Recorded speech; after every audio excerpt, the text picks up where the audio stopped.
ಅಭಯದಲ್ಲಿ ಗಣಪತಿ ಇದೆ. ಇಲ್ಲಿ ಬಂದು ಆ ತೀರ್ಥನ ಇಸ್ಕೊಂಡು ಹೋಗ್ತಾರೆ. ಅವ್ರಿಗೆ ಅವೆಲ್ಲ ಹುಷಾರಾಗಿರ್ತಕ್ಕಂಥ ಯೋಗಗಳೆಲ್ಲ ಇದೆ. ಹಾಯ್ ಫ್ರೆಂಡ್ಸ್, ನಮಸ್ಕಾರ. Welcome back to my channel. ನಾನ್ ಪೂರ್ಣಿಮಾ. ಇವತ್ತು ಚನ್ನರಾಯಪಟ್ಟಣದ ಸಮೀಪದಲ್ಲೇ ಇರುವಂತಹ ಒಳನಾಡು ಕ್ಷೇತ್ರ ಹೇಗಿದೆ ಅಂತ ನಿಮಗೂ ಕೂಡ ತೋರಿಸ್ತಾ ಇದ್ದೀನಿ. ಈಗ ನೀವು ನೋಡ್ತಾ ಇದ್ದೀರಾ ದೇವಸ್ಥಾನದ ಫ್ರಂಟ್ ವ್ಯೂ. ಈ ದೇವಸ್ಥಾನದ ವಿಶೇಷತೆ ಏನು ಅಂತ ಇವತ್ತಿನ ವಿಡಿಯೋಲಿ ನಾನು ಶೇರ್ ಮಾಡ್ಕೊಳ್ತೀನಿ. ಅದಕ್ಕೂ ಮುಂಚೆ ಚಾನಲ್ಗೆ ಹೊಸಬ್ರಾದ್ರೆ ಸಬ್ಸ್ಕ್ರೈಬ್ ಮಾಡ್ಕೊಳ್ಳಿ. ಹಾಗೆ ಪಕ್ಕದಲ್ಲೇ ಇರುವಂತಹ ಬೆಲ್ ಐಕಾನ್ ಮರಿದಲ್ಲೇ ಕ್ಲಿಕ್ ಮಾಡಿ. ಇದರಿಂದ ಹೊಸ ಹೊಸ ವಿಡಿಯೋಸ್ ಬಂದ್ರೆ ನಿಮಗೆ ನೋಟಿಫಿಕೇಶನ್ ಬರುತ್ತೆ. ವಿಡಿಯೋ ಇಷ್ಟ ಆದಲ್ಲಿ ಲೈಕ್ ಮಾಡಿ, ಕಮೆಂಟ್ ಮಾಡಿ, ಹೆಚ್ಚು ಜನಕ್ಕೆ ವಿಡಿಯೋನ ಶೇರ್ ಮಾಡಿ. ಈ ದೇವಸ್ಥಾನದಲ್ಲಿ ನಡೆಯುವಂತಹ ಪೂಜೆ ಹೇಗಿರುತ್ತೆ, ಹಾಗೆ ಯಾವೆಲ್ಲ ಸೇವೆಗಳನ್ನ ಮಾಡಿಸ್ಬೋದು ಅನ್ನುವಂಥದ್ದನ್ನ ಕೂಡ ಇವತ್ತಿನ ವಿಡಿಯೋಲಿ ನಾನು ಶೇರ್ ಮಾಡ್ಕೊಳ್ತೀನಿ. ವಿಡಿಯೋನಂತೂ ಮಿಸ್ ಮಾಡ್ದಲೆ ಕೊನೆ ತನಕ ನೋಡಿ. ನಾವು ಬಂದಿದ್ದು ಶುಕ್ರವಾರ ಅಮ್ಮನವರ ವಾರ ಅಲ್ವಾ, ಹಾಗಾಗಿ ತುಂಬಾ ಜನ ಭಕ್ತಾದಿಗಳು ಕೂಡ ಬಂದಿದ್ರು. ನಾವು 10:30 ಅಷ್ಟೊತ್ತಿಗೆ ಇಲ್ಲಿಗೆ ರೀಚ್ ಆಗಿದ್ವಿ. ಹಾಸನಿಂದ ತುಂಬಾನೇ ಹತ್ರ. ಚನ್ನರಾಯಪಟ್ಟಣದಿಂದ ನೀವು ಇಲ್ಲಿಗೆ ಬರ್ಬೇಕಾಗತ್ತೆ. ಇದ್ರ ಬಗ್ಗೆ ನಾನು ಡೀಟೇಲ್ಸ್ ಅನ್ನ ಡಿಸ್ಕ್ರಿಪ್ಷನ್ ಬಾಕ್ಸ್ ಅಲ್ಲಿ ಕೊಡ್ತೀನಿ, ಒಮ್ಮೆ ಚೆಕ್ ಮಾಡಿ. ಈ ದೇವಸ್ಥಾನದ ಬಗ್ಗೆ ಇನ್ನಷ್ಟು ಮಾಹಿತಿನ ತಿಳಿಸ್ತೀನಿ. ಮೊದಲಿಗೆ ದೇವಸ್ಥಾನ ನೋಡ್ಕೊಂಡ್ ಬನ್ನಿ.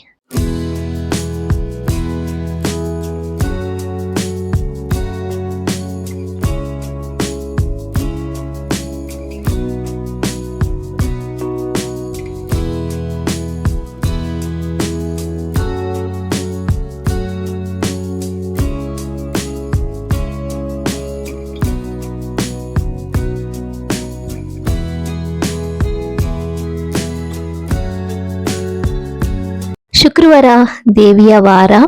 ತುಂಬಾ ಜನ ಭಕ್ತರು ಈ ಒಂದು ಸನ್ನಿಧಾನಕ್ಕೆ ಬರ್ತಾರೆ. ಇಲ್ಲಿ ಬಂದು ಅಕ್ಷರಾಭ್ಯಾಸಕ್ಕೆ ಬರೆಸುವಂಥದ್ದು, ಹಾಗೇನೆ ಅನ್ನಪ್ರಾಶನ ಇದಕ್ಕೆಲ್ಲ ಬರೆಸ್ತಾರೆ. ಇಲ್ಲಿ ತುಂಬಾ ವಿಶೇಷ ಅಂದ್ರೆ ಶುಕ್ರವಾರ ಮಾಡುವಂತಹ ಪೂಜೆಗಳು, ಅಭಿಷೇಕ ಇರುತ್ತೆ. ತುಂಬಾನೇ ಚೆನ್ನಾಗಿರುತ್ತೆ. ಅಭಿಷೇಕ ಮಾಡಕ್ಕೂ ಮುಂಚೆ ಇಲ್ಲಿ ಬರುವಂತಹ ಭಕ್ತರುಗಳಿಗೆ ಸಂಕಲ್ಪ ಎಲ್ಲ ಮಾಡಿ ಕೊಡ್ತಾರೆ. ಇವಾಗ ಅಭಿಷೇಕವನ್ನ ಹೇಗ್ ಮಾಡ್ತಾರೆ ಅಂತ ಇವಾಗ ವಿಡಿಯೋ ಮುಖಾಂತರ ನಿಮ್ಗೂ ಕೂಡ ತೋರಿಸ್ತೀನಿ, ನೋಡ್ಕೊಂಡ್ ಬನ್ನಿ.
ಅಮ್ಮನವರಿಗೆ ಮಾಡಿದಂತಹ ಅಭಿಷೇಕದ ಒಂದು ಕ್ಷಣವನ್ನ ನಿಮ್ಗೂ ಕೂಡ ದರ್ಶನ ಮಾಡಿಸಿದೀನಿ.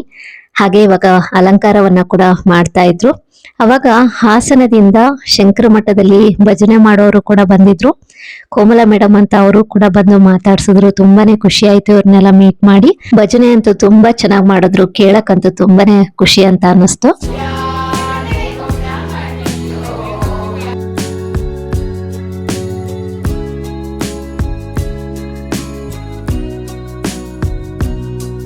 ಹಾಗೇನೆ ಇಲ್ಲಿ ಶುಕ್ರವಾರ ತುಂಬಾ ವಿಶೇಷವಾಗಿ ಪೂಜೆ ಮಾಡ್ಕೊಡ್ತಾರೆ ಅಂತ ಹೇಳ್ದೆ.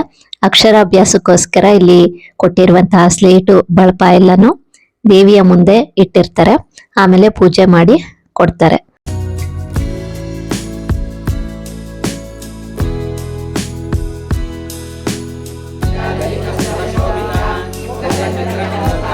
ದೇವಿಯ ಸಹಸ್ರನಾಮವನ್ನ ಪಾರಾಯಣ ಮಾಡ್ತಾ ಇರುವಂತದ್ದು.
ಮಹಾಮಂಗಳಾರತಿ ಆದ ನಂತರ ಸೇವಾಕರ್ತರನ್ನೆಲ್ಲ ಕರೆದ್ಬಿಟ್ಟು ಇಲ್ಲಿ ಪ್ರಸಾದವನ್ನ ಎಲ್ಲ ಕೊಡ್ತಾರೆ.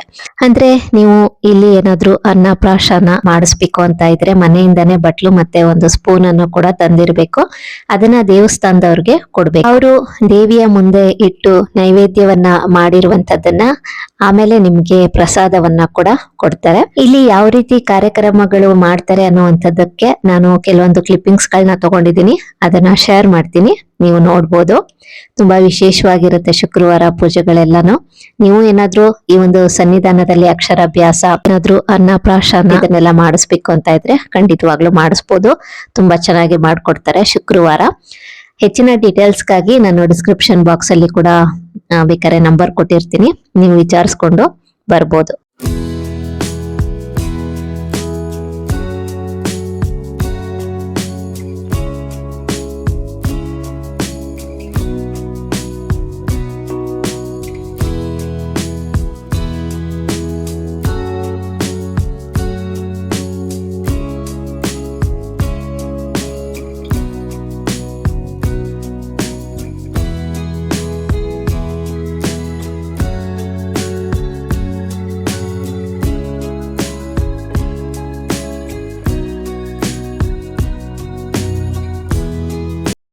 ಈಗ ನೋಡ್ತಾ ಇರ್ಬೋದು, ದೇವಿಯ ಮುಂದೆ ಇಟ್ಟಿದ್ದಂತಹ ಸ್ಲೇಟು ಬಳಪ ಎಲ್ಲ ತಗೊಂಡ್ಬಂದಿದ್ದಾರೆ.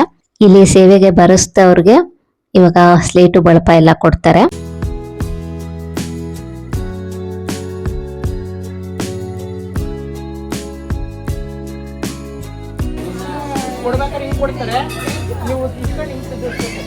ಅಕ್ಷರ ಅಭ್ಯಾಸವನ್ನ ಯಾವ ರೀತಿ ಮಾಡಿಸ್ಬೇಕು ಅನ್ನುವಂಥದ್ದನ್ನ ಅವರು ಹೇಳ್ತಾರೆ.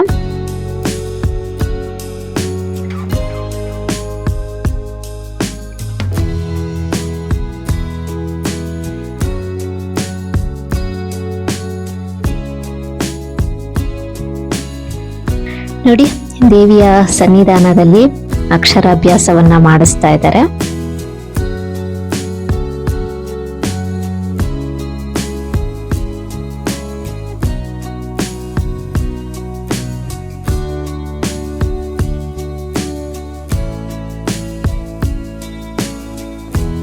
ಈಗ ಅನ್ನ ಪ್ರಾಶನವನ್ನ ಮಾಡಿಸ್ತಾ ಇರುವಂತದನ್ನ ನಿಮ್ಗೆ ವಿಡಿಯೋ ಮುಖಾಂತರ ತೋರಿಸ್ತಾ ಇದ್ದೀನಿ.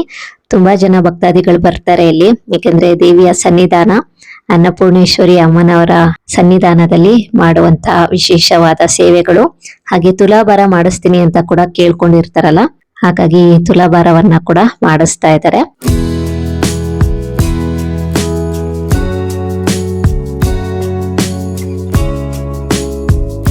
ಹಾಗೆ ಸೇವೆ ಎಲ್ಲ ಮುಗಿದ ನಂತರ ಸನ್ನಿಧಾನಕ್ಕೆ ಬರುವಂತಹ ಭಕ್ತಾದಿಗಳಿಗೆ ಪ್ರಸಾದದ ವ್ಯವಸ್ಥೆ ಕೂಡ ಇರುತ್ತೆ. ಅಂದ್ರೆ ಪ್ರತಿ ಶುಕ್ರವಾರ ಇಲ್ಲಿ ಪ್ರಸಾದ ಇರುತ್ತೆ.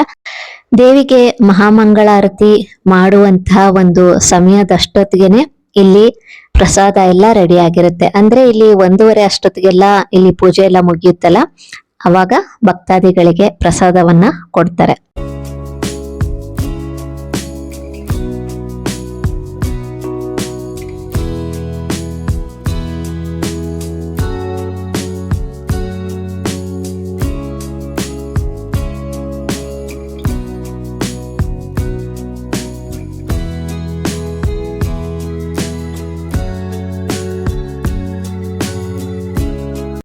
ನೋಡಿ, ಇವಾಗ ಅನ್ನ, ಸಾರು, ಪಾಯಸ ಎಲ್ಲ ರೆಡಿ ಆಗಿದೆ. ಬರುವಂತಹ ಭಕ್ತಾದಿಗಳಿಗೆ ಊಟವನ್ನ ಬಡಿಸ್ತಾ ಇದ್ದಾರೆ.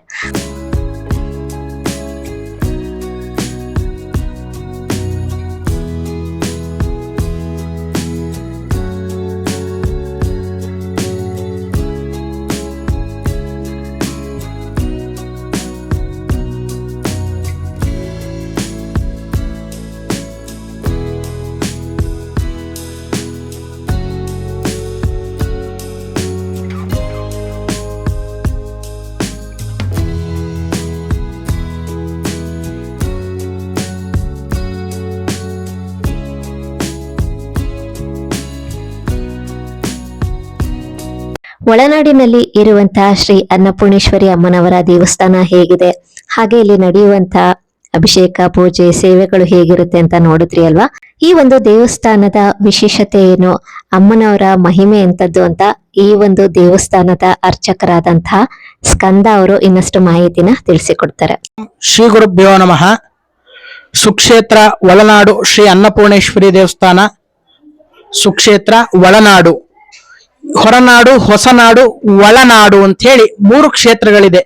3 ಕ್ಷೇತ್ರಗಳಲ್ಲಿ ಇದು ಒಳನಾಡು ಅಂತ ಹೇಳಿ ಚನ್ನರಾಯಪಟ್ಟಣ ತಾಲೂಕು, ಹಾಸನ ಜಿಲ್ಲೆಯಲ್ಲಿ ಸ್ಥಾಪಿತವಾಗಿರ್ತಕ್ಕಂಥದ್ದು.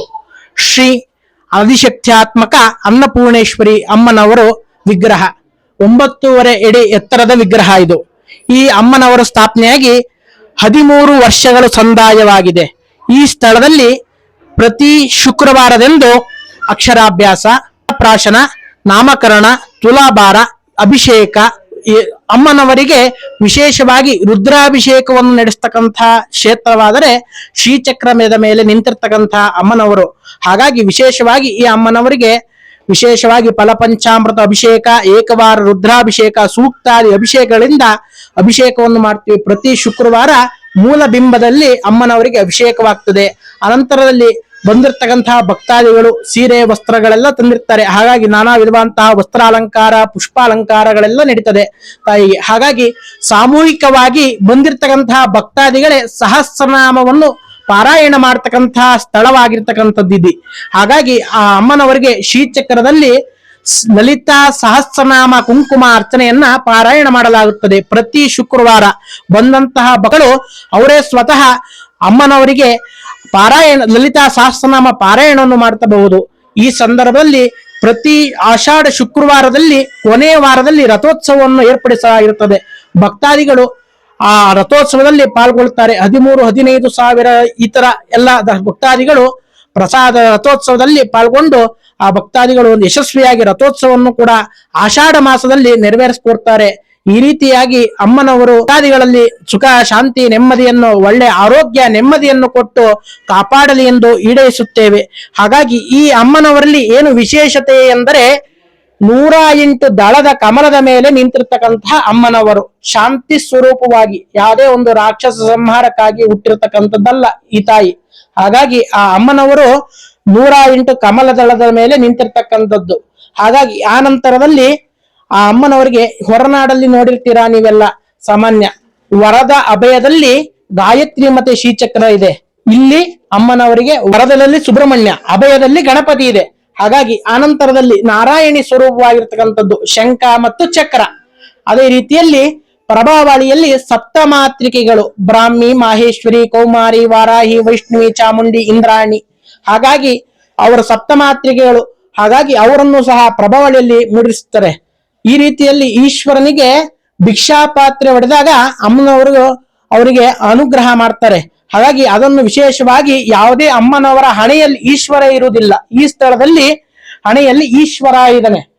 ಅದಕ್ಕೆ ಪ್ರತಿ ವಾರ ಏಕಾದಶ ರುದ್ರಾಭಿಷೇಕವನ್ನು ರುದ್ರಾಭಿಷೇಕ ಅಂತ ಹೇಳಿ ಕರೀತಾರೆ.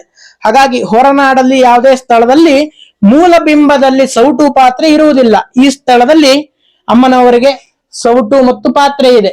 ಇದೇ ವಿಶೇಷವಾಗಿರ್ತಕ್ಕಂತಹ ಅಮ್ಮನವರ ಸಾನ್ನಿಧ್ಯ.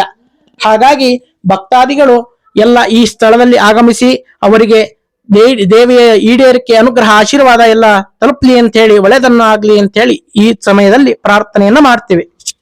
ಹರ ನಮಃ ಪಾರ್ವತಿ ಪದಯೇ ಹರ ಹರ ಮಹಾದೇವ ಶಂಭೋ.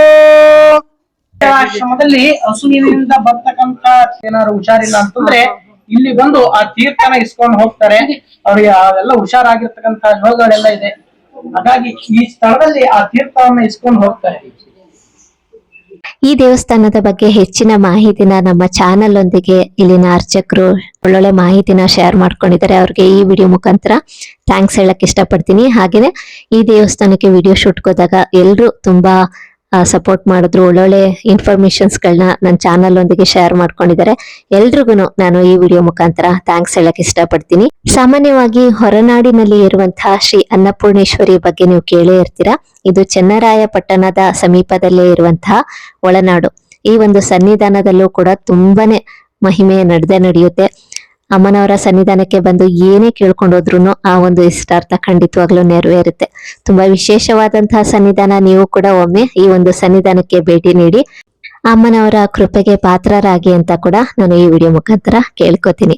ಇವತ್ತು ಒಳನಾಡಿನಲ್ಲಿ ಇರುವಂತಹ ಶ್ರೀ ಅನ್ನಪೂರ್ಣೇಶ್ವರಿ ಅಮ್ಮನವರ ದೇವಸ್ಥಾನ ಹೇಗಿದೆ ಅಂತ ವಿಡಿಯೋ ಮುಖಾಂತರ ನಿಮ್ಗೂ ಕೂಡ ತೋರಿಸಿದೀನಿ. ಈ ವಿಡಿಯೋ ಕೂಡ ನಿಮಗೂ ಇಷ್ಟ ಆಗಿದೆ ಅಂತ ಭಾವಿಸ್ತೀನಿ. ಇನ್ನಷ್ಟು ಒಳ್ಳೊಳ್ಳೆ ವಿಡಿಯೋಸ್ಗಳಿಗಾಗಿ ಚಾನಲ್ಗೆ ಸಬ್ಸ್ಕ್ರೈಬ್ ಮಾಡಿ ಸಪೋರ್ಟ್ ಮಾಡಿ. ಇವತ್ತಿನ ವಿಡಿಯೋ ಇಷ್ಟ ಆದಲ್ಲಿ ಲೈಕ್ ಮಾಡಿ, ಕಮೆಂಟ್ ಮಾಡಿ, ಹೆಚ್ಚು ಜನಕ್ಕೆ ವಿಡಿಯೋನ ಶೇರ್ ಮಾಡಿ. Thank you for watching.